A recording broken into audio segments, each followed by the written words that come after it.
అది మీ అయ్య జాగిరి అనడం తెలంగాణ ప్రజలను రెచ్చగొట్టడం. తెలంగాణ ప్రజలు తెలంగాణ ఎలా వచ్చింది, తెలంగాణలో ఎంతోమంది బలిదానాలు పొందినారు, ఆశా తమాషాగా వచ్చిందని కాదు తెలంగాణ. ఎంతోమంది ప్రాణత్యాగాలు, ఎంతోమంది బలిదానాలు చేస్తే రక్తంతో తడిచి వచ్చింది తెలంగాణ. ఆ రోజు ఏమన్నా ఈయన 11 రోజులు బోధినంది ఎవరు చూడలే, ఎవరు టీవీలో ఏ న్యూస్లో రాలే. నేను 11 రోజులు పోరాడినా, నేను తెలంగాణ కోసం పోరాడి నమ్మేవాళ్ళు ఎవరు లేరు. తెలంగాణ కష్టపడింది, తెలంగాణ తెచ్చింది కేసీఆర్, అది అందరికీ తెలుసు. రేవంత్ రెడ్డి గారు కూడా అన్నాడు మొన్న, కేసీఆర్ తెలంగాణను సాధించిన వ్యక్తి ఎవరైనా ఉన్నారంటే కేసీఆర్ అని చెప్పి. అటువంటిది వీళ్ళు సాధించి ఇంత జరిగిన తర్వాత వీళ్ళు మేము పార్టీ పెడతాం, మేము జెండా ఎగరేస్తామంటే ఎవరు ఊరుకోరు తెలంగాణలో. ప్రజలకు అన్యాయం జరుగుతుంది, పవన్ కళ్యాణ్ నేను వాళ్ళకి న్యాయం చేస్తానని చెప్పేసి మాట్లాడుతున్నారు. ఏం అన్యాయం జరుగుతుంది? వీళ్ళు కూడా అంటున్నారు అందరూ, తెలంగాణ ఏపీలో రాజధాని కట్టుకోమను, ఇక్కడ తెలంగాణలోకి వచ్చి మా పరిస్థితులు ఏమో ఆలోచన చేస్తాడు. మేము బాగుపడాలన్నా, మేము బాగుండాలన్నా మాకు 2 పార్టీలు ఉన్నాయి, కాంగ్రెస్ ఉంది, బీఆర్ఎస్ ఉంది, మాకు వేరే వాళ్ళు వచ్చి వద్దు, ఏపీ రాజకీయం మాకు వద్దు, మాకు అవసరం లేదని తెలంగాణ ప్రజలు ఇండైరెక్ట్గా అంటున్నారు. రిపోర్టర్లు కానీ, విలేకరులు కానీ, ప్రజలు కానీ అందరూ అంటున్నారు. పొన్నం ప్రభాకర్ గారు కూడా అవును మయ్య జాగిరే వేస్తుంది అని చెప్పేసి కమెంట్ చేయడం జరిగింది కదా. సో దీన్ని చాలామంది పర్సనల్గా తీసుకొని తెలియని ఎవరైతే సైనిక్స్ ఉంటారో వాళ్ళు కూడా దీన్ని ట్రోలింగ్స్ లాంటివి చేయడం జరుగుతుంది. దీన్ని ఎంతవరకు చూస్తున్నారు? వీళ్ళు ట్రోల్స్ చేయడం, వీళ్ళు చేయడం ఒకటి మాట్లాడిన తర్వాత దానికి ఎదురుగా ఏదన్నా మాట్లాడాలి. ట్రోల్స్ చేయడం, వీళ్ళు అవి చేయడం వీళ్ళకి జన సైనికులకు అలవాటు అయిపోయింది. వీళ్ళు చిల్లర చేస్తున్నారు కామెంట్లలో. ఎవరైనా ఏదైనా పక్కా ఒకటి మాట్లాడితే దానికి అగైనెస్ట్గా మాట్లాడండి, సబ్జెక్టు మాట్లాడండి, అవన్నీ మాట్లాడారు. కామెంట్లో అసహ్యంగా పోస్ట్ పెట్టడం,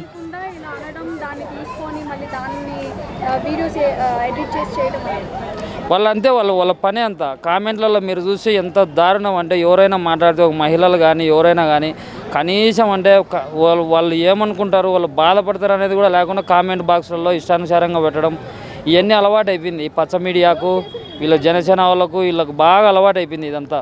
పవన్ కళ్యాణ్ ఫస్ట్ ఎవరు రావద్దని చెప్పాలి తెలంగాణకి, కానీ జన సైనికులు వాళ్ళు రావద్దంటున్నారు.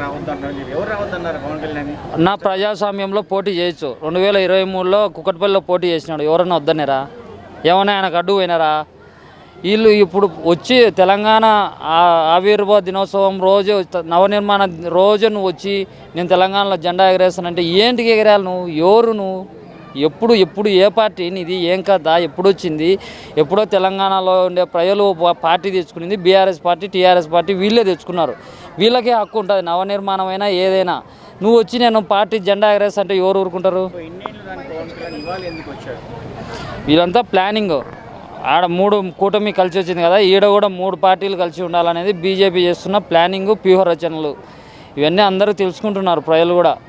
ఆడొచ్చి 3 పార్టీలు చేసింది ఏం లేదు, మళ్ళీ ఈడ 3 పార్టీలు వచ్చే వీళ్ళు అల్లకొల్లం అయిపోతారని చెప్పి తెలంగాణ ప్రజలు కూడా భయపడుతున్నారు. ఈరోజు AP deputy CM Pawan Kalyan అయ్యాక డిప్యూటీ సీఎం సైలెంట్ అయిపోయాడని చెప్పి చాలా మంది అన్నారు. అక్కడ సైలెంట్ ఇక్కడ వైలెంట్ ఎందుకు అవుతున్నాడు? అదే ఆయన తెలంగాణ సీఎం కావాలనుకుంటున్నాడు. ఆయన అన్నారు కదా దిక్కులేదు, మాకు ఏపీలోనే దిక్కులేదు తెలంగాణ. అదే ఆయన అన్నాడు, ఏపీలో దిక్కులేదు కాబట్టి తెలంగాణలో సీఎం కావాలనుకుంటున్నాడు. బీజేపీ వాళ్ళు బాగా పవన్ కళ్యాణ్ లేపుతున్నారు జాకీలు పెట్టి, పవన్ నువ్వే సీఎం ఈడ తెలంగాణలో అని చెప్పి. అందుకు ఇక్కడ తెలంగాణలో పార్టీ పెట్టాలని. తెలంగాణలో వాళ్ళు ఈ 2 పార్టీలు కాదని ఏ పార్టీ వచ్చినా అది ఊరికే నామరు వార్డు మెంబర్లకు కూడా గెలిచలేరు. వాళ్ళు పిఎం కూడా అంటున్నారు. పవన్ కళ్యాణ్ సీఎం కాదు, పిఎం పవన్ కళ్యాణ్ 2029 అంటున్నారు. చంద్రబాబు నాయుడు అదే చెప్తున్నా కదా, వీళ్ళందరూ ప్రజలకు ఆలోచనలు, ప్రజల మీద దృష్టి పెట్టరు. ఎంతసేపున్నా కూడా పక్క రాష్ట్రంలో ఆడ సమస్యలు ఎన్ని ఉన్నాయి, ఏపీలో ఎన్ని హామీలు ఇచ్చినారు, ఇవన్నీ నెరవేర్చామనే ఆలోచన లేదు వీళ్ళకు. ఎంతసేపునే పక్క రాష్ట్రం మీద పడడం, అది పడడం, ఇది పడడం, ఏదో ఒకటి అనడం, వీళ్ళని రెచ్చగొట్టడం తెలంగాణ వాళ్ళను. ఇది అలవాటు అయిపోయింది.